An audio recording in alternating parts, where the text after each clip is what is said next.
You grew up here down the road, and first opportunity in spring training to pitch at the major league level. Just what were your emotions like the day you took the mound? When they told me to get up and get going, it was a rush. I almost didn't know what to do. You have your routines and what you need to do to get ready to go in the game. And when they called down and said get them going, I was like, I don't know what to do.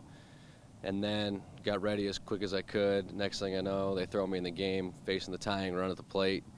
And I was like, all right, here we go. Just nerves, couldn't breathe. Heart was just racing. It was probably the most nerve-wracking thing I've ever done. You've gotten to a few times to take the mound since then.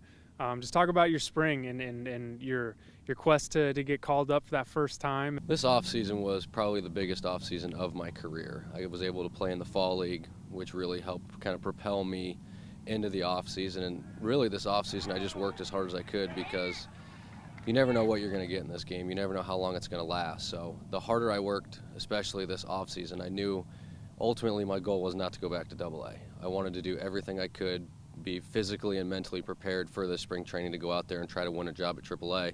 And obviously, the goal is to make it to the big leagues, but you really got to go one step at a time. Having played at Horizon and then playing at ASU, you've had the opportunity to play with some guys that have reached that level. When you talk about how big this was for you, what do guys like that have to say in order to keep the focus and what it takes?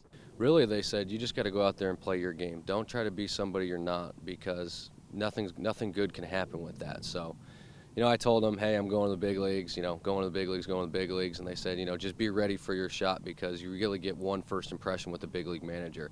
And if you give a good first impression, you're going to keep going back.